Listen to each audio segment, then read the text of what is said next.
Good morning.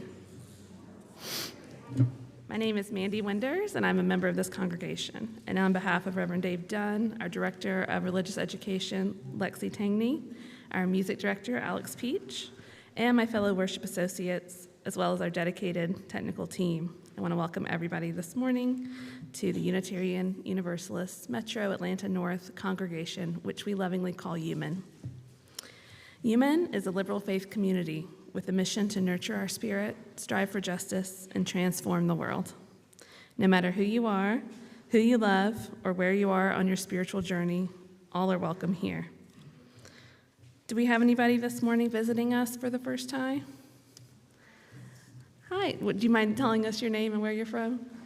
You don't have to. If you're comfortable.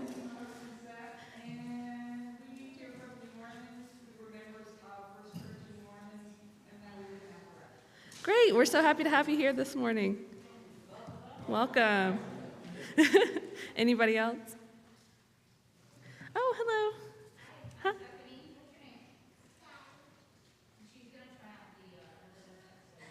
Awesome. We're from Austin originally, and new to the Alpharetta area. Great. Well, we're very happy to have you with us this morning. All right. So, our second hour of religious exploration for children, youth, and adults will begin today at 11:15. If you haven't already done so, parents can check in at the RE table in front of Discovery Hall, which is that way, to determine where your children's classes are and to check in. We also have adult enrichment offerings this morning. We have Music Share, which is UUMAN's music jam session, open to musicians, singers, and listeners. This will be held here in the sanctuary. And then we also have Neighborhood Connections Ministry, which is going to be held in the fellowship hall.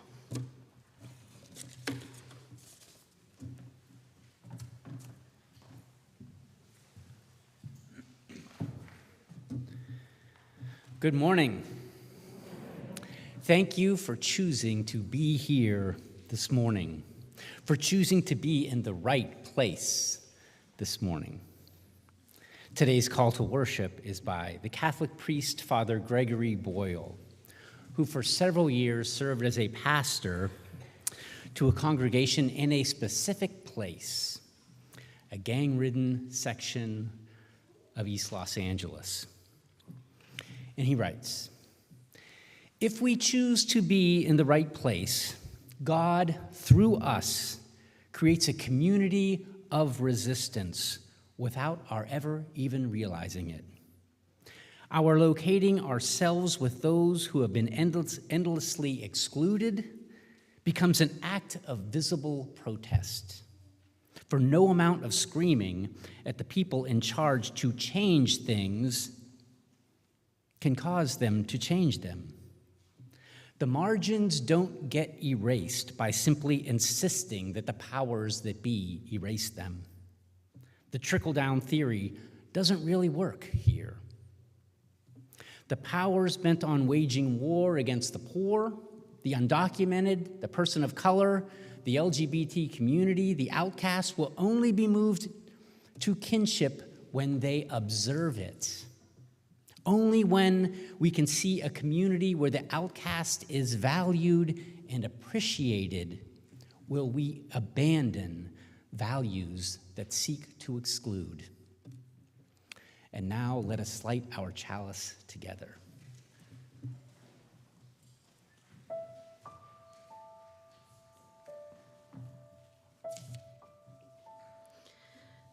We light this chalice to honor our work, to celebrate our community, and to bring hope and determination to our mission in the wider world.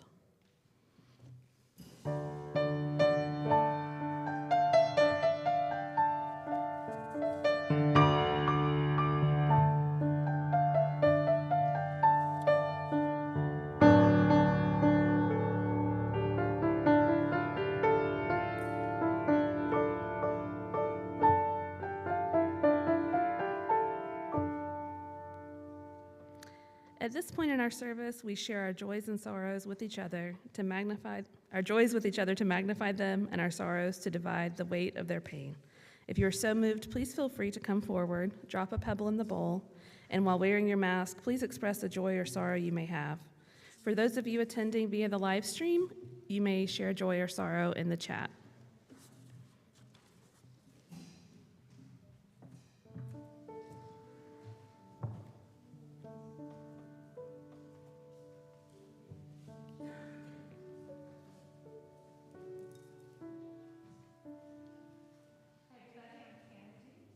And today is a day of deep loss for all in New York and in Washington, D.C., and in Pennsylvania, and for all people who were affected as a result of the 9/11 attacks, both in America and as it permeated through all cultures.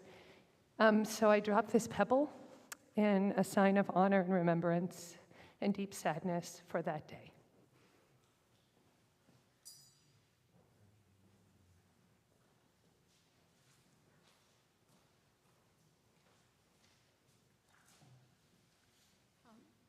My name is Shelley, and my family is very grateful that on this day we can celebrate the birthday of my grandson, Max, who turned 19 today.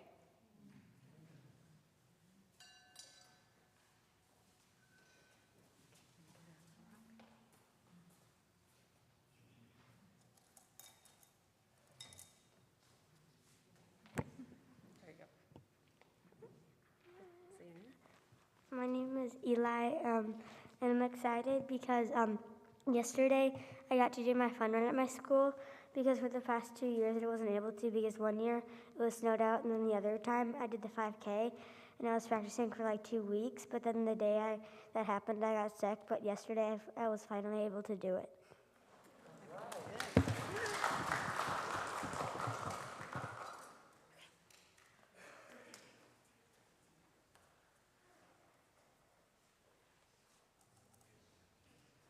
I'll move back to where Eli had it.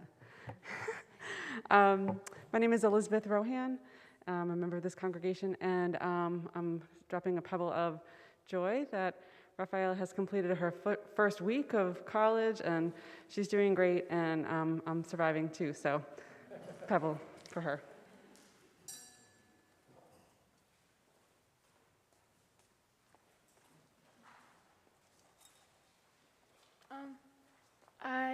Hi, I'm Olivia, and I'm dropping this pebble for my grandparents because they're about to move into their new house.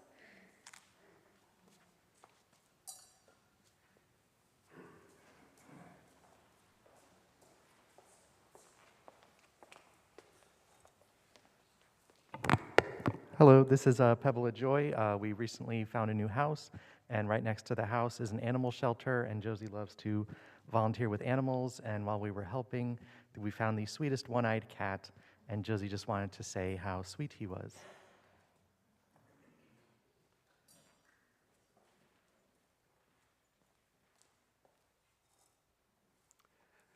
Hello, my name is Stephen. We have a joy this week. Earlier this week, my mother was experiencing symptoms of what would appear to be a potential stroke. She had one many years ago.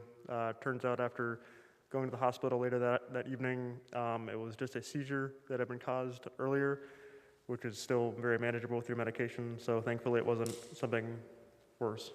Thank you.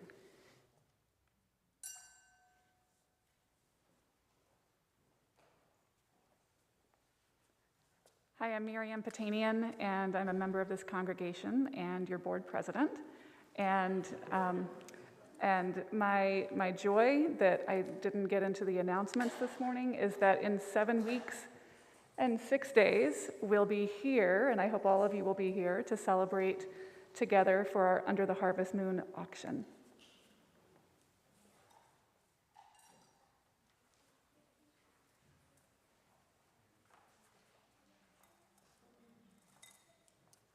Good morning, I'm Lizzie Meringue. Some of you probably remember that a few weeks ago I got up here and talked about my family was going through a hard time, especially my father. And I have a pebble of joy because I have felt such an outpouring of love from this community, and I have felt so supported. Several of you have taken the time to reach out to me, not just here, but during the week, and it's been very, very helpful. And I'm very grateful to have found UUMAN, and also things are going a little bit better with my dad. So thank you for that. I also am just so excited to start RE today, and I really think it's going to be good.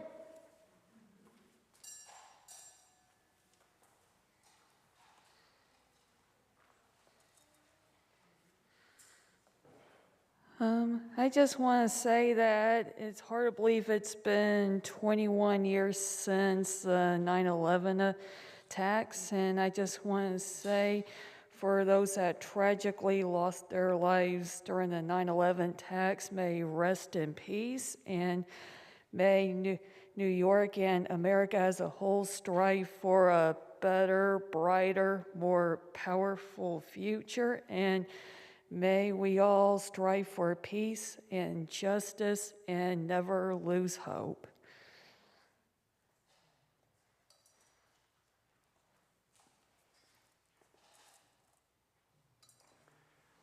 I have a joy that yesterday I really wasn't looking forward to going to 3 separate meetings from 9 until 4:30 here at UUMAN. But I loved it. It was great. We had an RE teachers training that was wonderful, led by Lexi. She did an outstanding job. And then we had a UU 101 new membership that was done so well by our membership team. And then a program council brainstorming session. And the day flew by, and I enjoyed every minute of it. So it was great. An unexpected pleasure.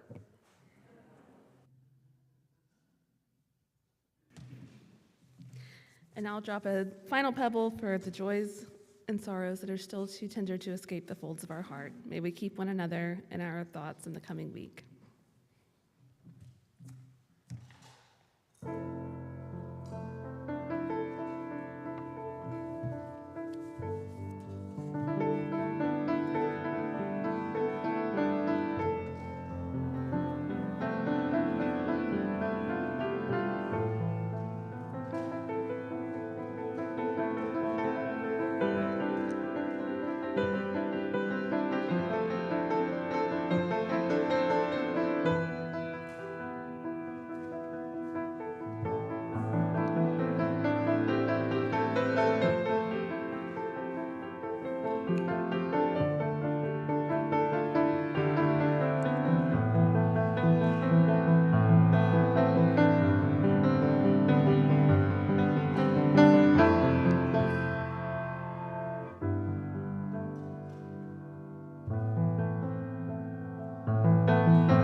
Our 50-50 speaker this morning is Andrea Brantley, Executive Director of Family Promise of North Fulton and DeKalb.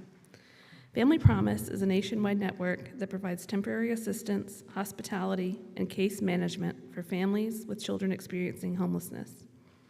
Andrea has done an amazing job taking the local Family Promise affiliate to the next level in all these areas. She has done this by tirelessly connecting with many community faith and lay leaders in one-on-one conversations, robust organizing, and ingenious fundraising. Let us now welcome Andrea Brantley to UUMAN.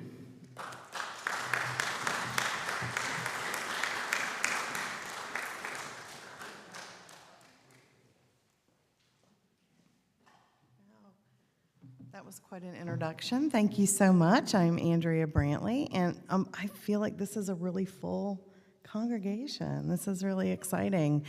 I'm just kind of making my tours again at congregations, and this one is pretty full, so that's wonderful to see. So you kind of know what Family Promise is about a little bit, and through the introduction, but I also wanted to share A couple things that we've done in the past couple years, since I haven't been out speaking, but one of the things we realized in 2020 was that there was a need for an emergency response. So while we had the rotational program, which we have with you all, and you all volunteer to host our families here at UUMAN, we also saw a huge need for people that just needed resources and needed ways to navigate the homeless situation that they had been, presented with. And that's becoming more and more popular right now because of the unaffordable housing in our area.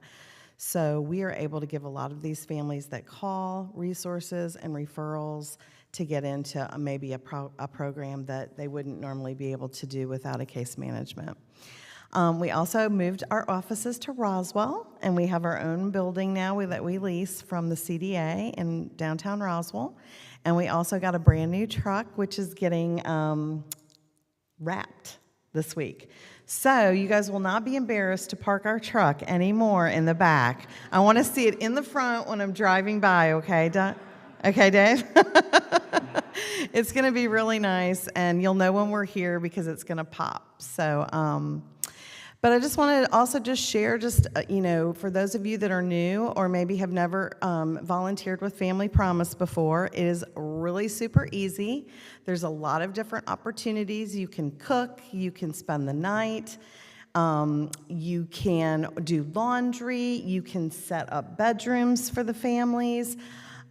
You can do something like Rosie does and be an office angel, and she actually is part of that emergency response that I was talking about. So we have lots of opportunities. If you have kids and you're like, oh, I can't leave them at night, you bring them with you. It is a wonderful experience for kids to be able to see that not everybody lives like they do. So there are these situations.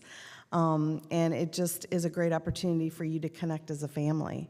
So, please do not hesitate to reach out to Mike Chambers and Donna.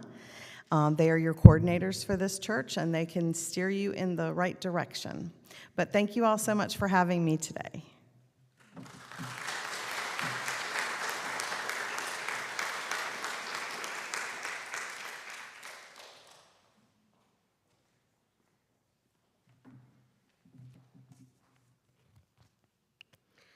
In an effort to fulfill and further the vision and mission of this congregation, we ask that our members and friends share of their time, treasure, and talents.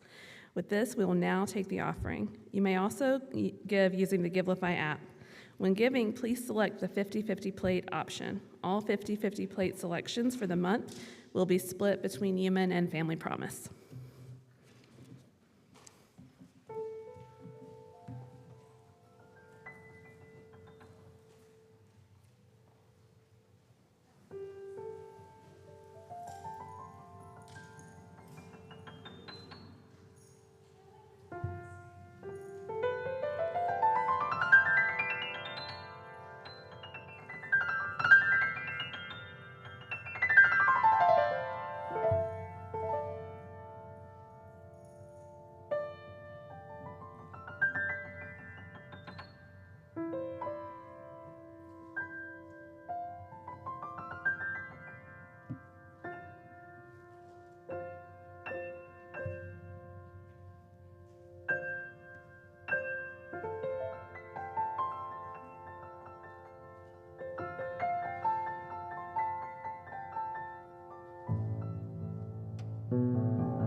Thank you, Alex. That was beautiful. We accept this sacred offering generously given by our beloved members and friends. May we use it wisely and judiciously in service to our mission. I think I've told this story before. Once upon a time, there was a town, a place, where all the tall people got to go first and all the short people had to go last. The end. That's a good story, isn't it? That doesn't seem to be fair, does it? What did the short people do that made them have to go last all the time? That doesn't make any sense. Well, life can sometimes not be fair. You know, if you're planning a birthday party, a big birthday party, you're gonna have a big party in the park, and every day before the party for a week, it's all beautiful and sunshiny, but then the day your party arrives, it pours down rain and you have to cancel the party. This can't be helped. Life sometimes isn't fair and sometimes it can't be helped. But people shouldn't treat each other unfairly, like in this town that I was talking about. That can be helped. We shouldn't be treating people unfairly. We should be treating people with justice, equity, and compassion. We should respect the inherent worth and dignity of every person. Those are some of our UU principles. Jesus would agree with those two principles, actually would agree with all of our principles. Actually, in his ministry, he said in the book of Matthew that the last shall be first and the first shall be last. What does it feel like to be first, to get to go first all the time, to be on top, to have the most? What's that feel like? Anybody? Eli?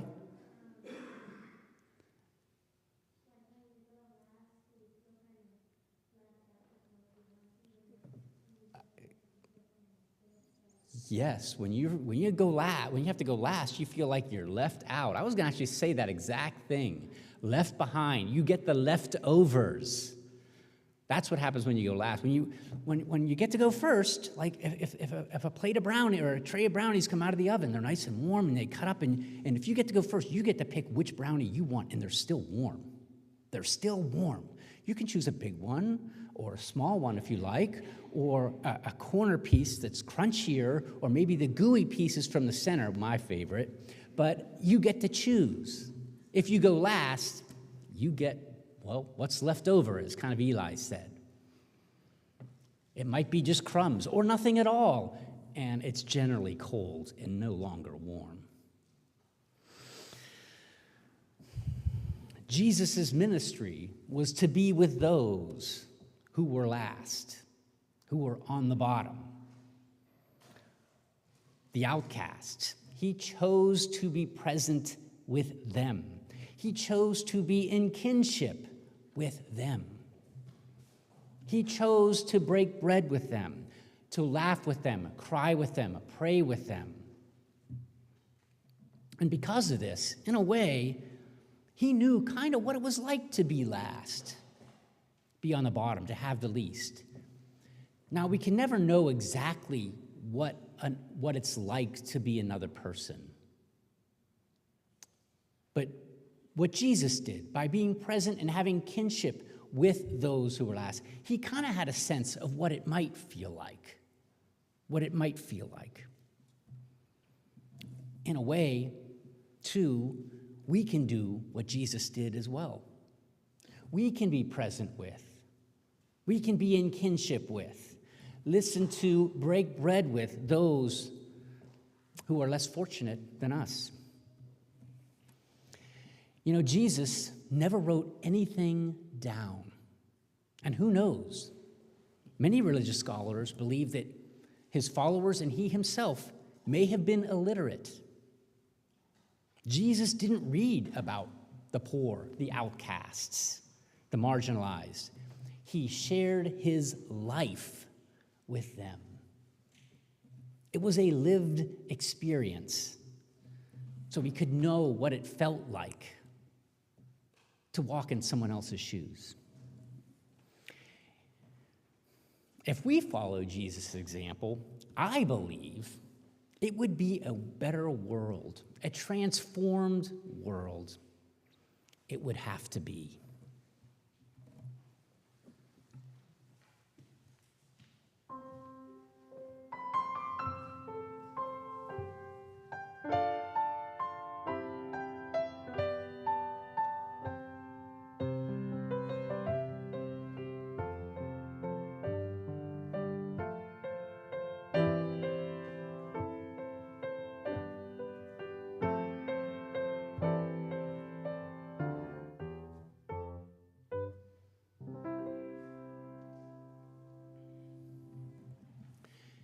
In 1986, 32-year-old Father Gregory Boyle was appointed the pastor of the Dolores Mission Church in East Los Angeles.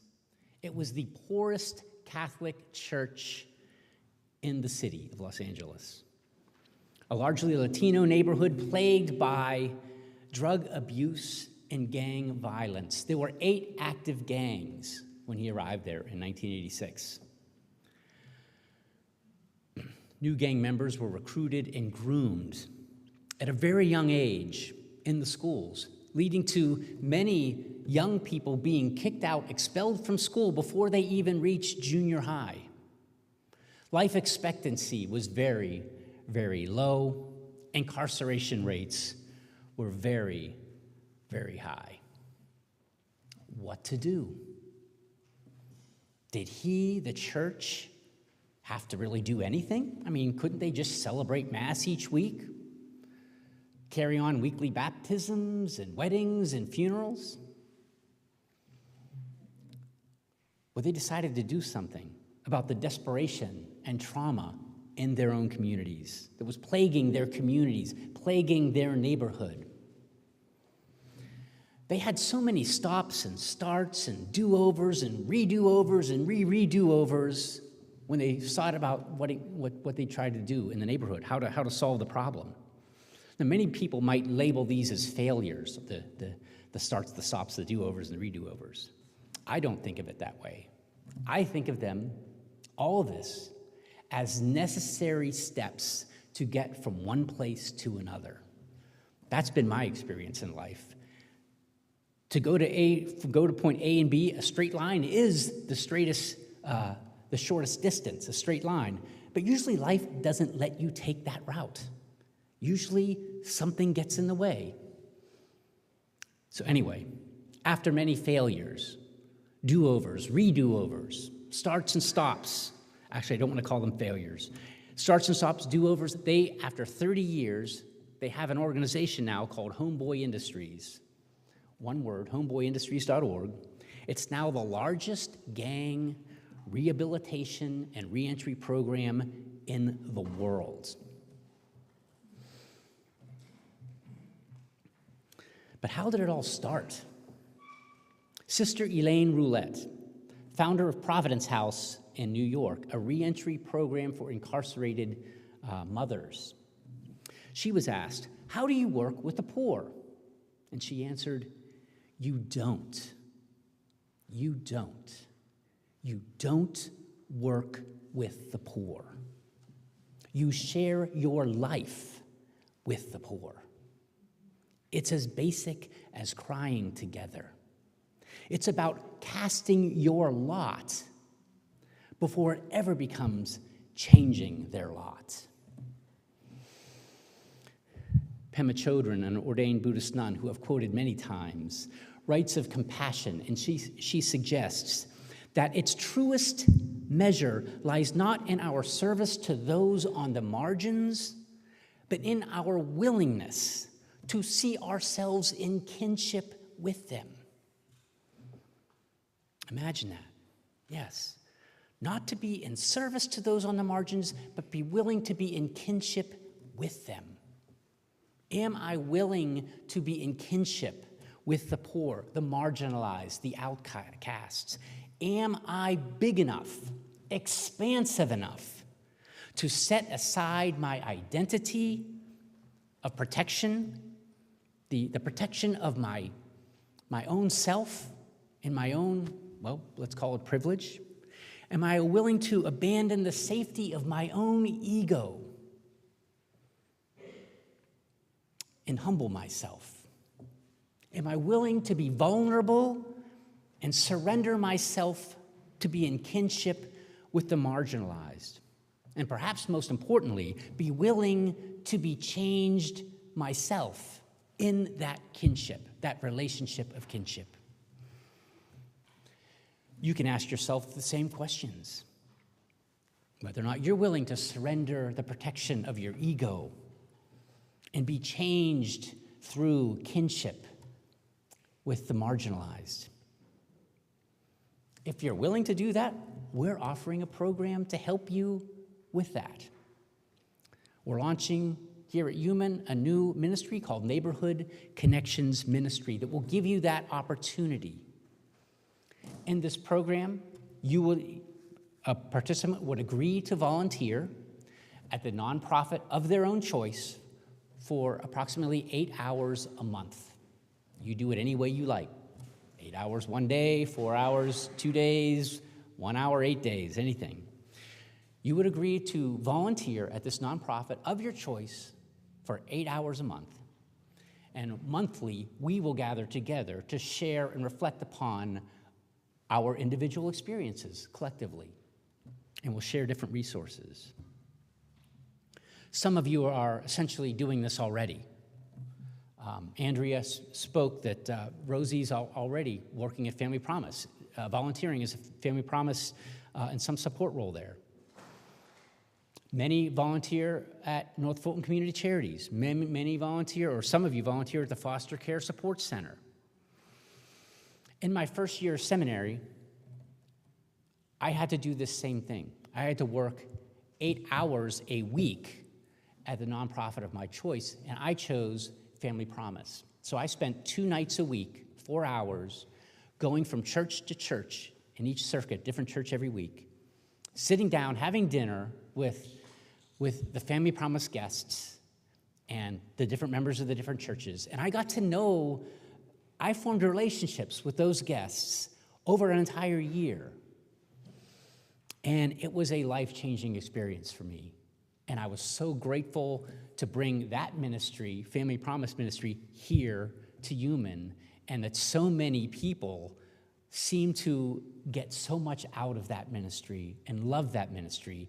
I remember bringing that to UUMAN, and there were all these questions. Well, what about our liability? And will they steal something? And will we do all this stuff? And all of that has kind of fallen by the wayside. And people routinely say how much that ministry means to them. I'm very proud of this congregation for that. 88% of the region's poor in metro Atlanta live in the suburbs. 88%. There are opportunities for kinship right outside that door. If you don't look closely, poverty seems to be seemingly invisible. Its invisibility, though, is not simply confined to things, houses, cars, belongings, and stuff. Invisibility also kind of infects one's very own personhood. Father Greg Boyle tells a story when he's working in East Los Angeles. He said, "On occasion, I will do an intake on a young man who comes into our office looking for one of our free services, gang tattoo removal, job placement, counseling, etc. If I had $1 for every time the following happens, I could close down my development office. I have the intake form in front of me, and I'm interviewing a young man seated right in front of me. And I ask, 'How old are you?' And he says, 'Me?' 'We're the only ones in the room.' And he says, 'Me.' I say, 'Yes, well, you.' 'Oh, I'm 18. Do you have a driver's license?' 'Me?' 'Yeah, you.' 'They're the only ones in the room.' 'Oh, no, I don't have a license.' He continues, 'The toxicity gets so internalized that it obliterates the me. You couldn't possibly have an interest in knowing things about me. Are you sure you're not talking to somebody else who might be in the room? It can be a bit humorous and also very, very sad at the same time. Many of you have already signed up for Neighborhood Connections Ministry. I sent an email out about it maybe Wednesday or Thursday. If you want to find out more about it, we're going to have an info session in Fellowship Hall at 11:15 till 12 noon. I can answer questions, give you possible volunteer sites, and we can talk about the program. If you can't make it, you can call me, text me, email, and I'd be happy to talk with you through it. Bill Milliken, a veteran activist, is often asked which programs turn people around. Which programs turn around people's lives? And he says, I still haven't found one program that changes anyone's life. What changes people is relationships. Somebody willing to walk through the valley of the shadow of death with them. Amen.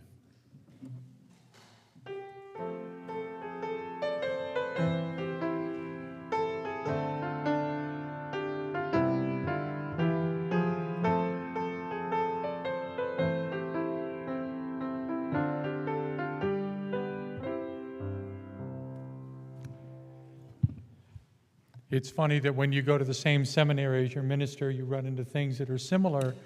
And one of those things is that class that Dave just talked about, because I had to take the same class.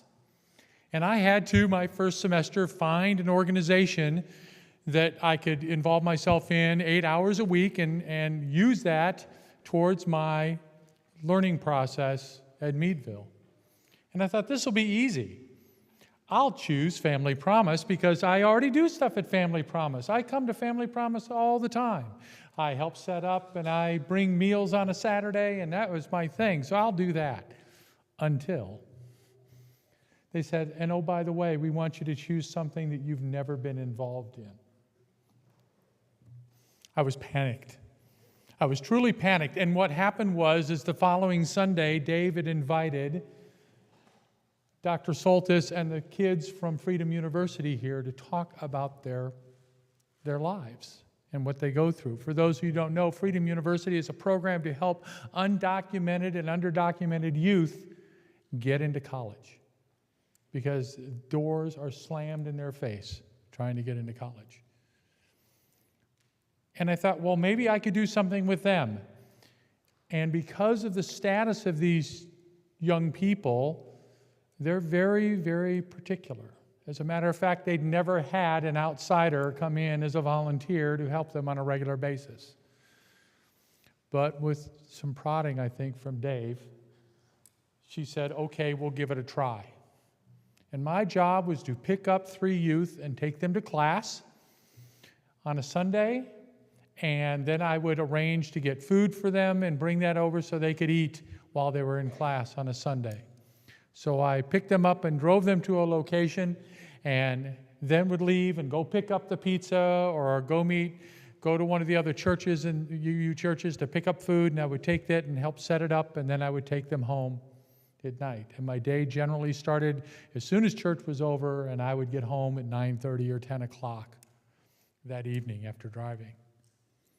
And I always wondered, but am I doing anything? Until I started to have conversations with the young men that I was driving at the time and got to know them. And you think of undocumented students, you think of, let's be honest, we think of folks from Mexico, Latin America who are here, because that's the pictures they put in front of us on TV. But the person I grew closest to that year was a young man from Nigeria who was here, undocumented, trying to go to college. Played football on the high school football team, would have been a National Merit Scholar had he been allowed to be a National Merit Scholar. And I was forming those relationships, and then all of a sudden, COVID hit. And freedom, like everything else, stopped. And it qualified for my class, and I got things signed off, and I moved on, and I thought, that's it, I'm done. Until last summer, they called me again and said, Randy, would you volunteer? Well, I had no reason to volunteer. I was done with my class. I didn't have to do it anymore. But for anybody who knows me knows that wasn't the case. I volunteered. And I picked up one young person, a young lady, and would drive her to class, run errands, and then pick her up and take her home. And my day would start about noon, and I would get home about 9:30 at night some days. And those days started with us just kind of getting to understand each other and know each other to the point at which the drives turned into, I would pick her up at the Quick Trip where her parents would meet me, drive her, and that day we would talk about all that had happened that week. She told me about getting her scholarships. She told me about the process she was going through of writing her essays and all the things that she needed to do to get into college, which are the exact same things that the youth were doing that I was working with here at UUMAN. No different. The only difference is she was limited as to where she could go. She couldn't apply to the University of Georgia. She wasn't allowed because she was undocumented. And if she could go to Kennesaw State or go to Georgia Tech, it would be great because she certainly would qualify with her grades and her academic abilities, but she would have to pay out-of-state tuition because she was undocumented, even though she had lived in Georgia since she was 9 months old. And we got to know each other, and we got to connect with each other. And one day, she came, I picked her up to bring her back home that evening, and she goes, you said you like music. Would you mind if I played some music for you? And she played music. And on that music was some Frank Sinatra, was some Bobby Darin, and some other things. And our drive suddenly turned into, we would talk about the week on the way there, and it would be a music dance party on the way home. And one day I dropped her off and I said, thank you. I thanked her for her music that day. It had been great because we tried to fool each other with songs. And she looked at me and she goes, you're my friend, aren't you?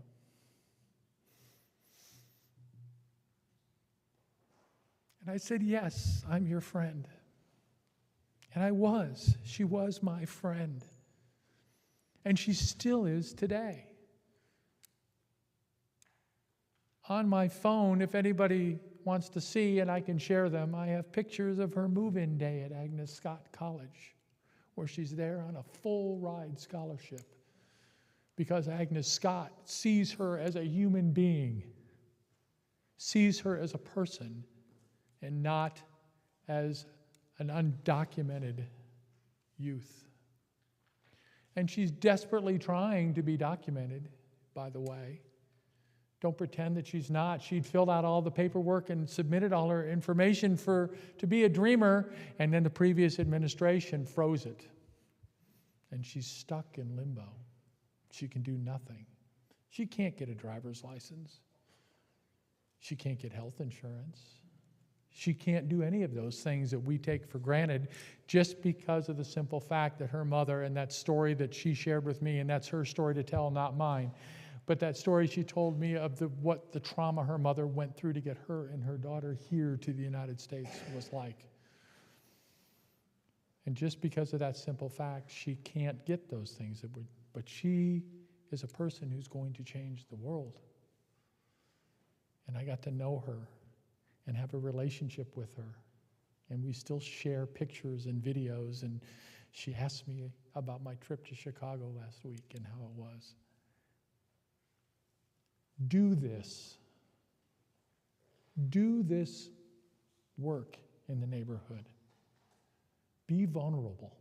Open yourself up and do this. It's not about what you can do, because you can't change their lives. You can't change their worlds. But I will tell you, that they will change yours.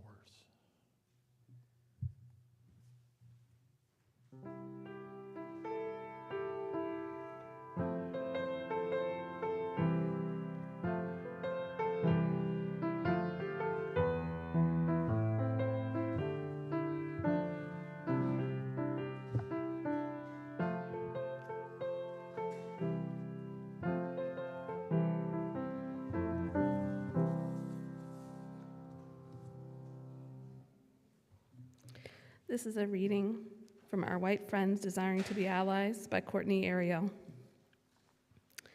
Privilege means that you owe a debt. You were born with it. You didn't ask for it, and you didn't pay for it either. No one is blaming you for having it. You are lovely, human, and amazing. Being a citizen of a society requires work from everyone within that society. It is up to you whether you choose to acknowledge the work that is yours to do.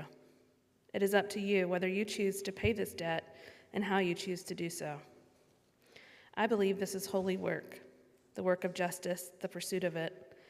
It might mean providing a meal or shelter, listening, using your particular area of expertise to help someone in need of that expertise who might not have access to it otherwise. There may not always be a practical, tangible way to pursue this work, but I believe you will know when you meet it face to face. I urge you to pursue this work, knowing that a system of white privilege afforded you access to opportunities while denying them to so many others. And above all, I urge you to keep trying. You're going to make mistakes. Expect this, but keep showing up. Be compassionate. Lead with empathy always. Keep learning and growing. If you do this, I truly believe you'll be doing the work of an ally.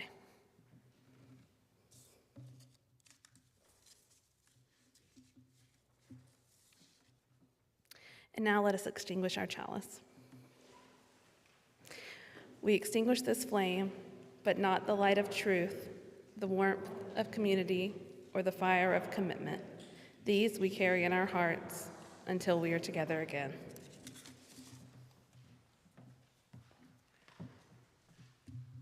Doing this work, connecting with someone face to face, is not only doing the work of an ally, but also doing the work of anything we call God.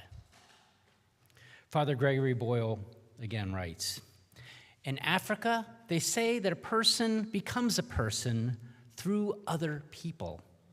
There can be no doubt that those I have served have returned me to myself. I've learned with their patient guidance and worship that Christ lives in them. Our common human hospitality longs to find room for those who are left out. And perhaps together we can teach each other how to bear the beams of love. Persons becoming persons right before our eyes. Return to ourselves. Go in peace and enjoy your week.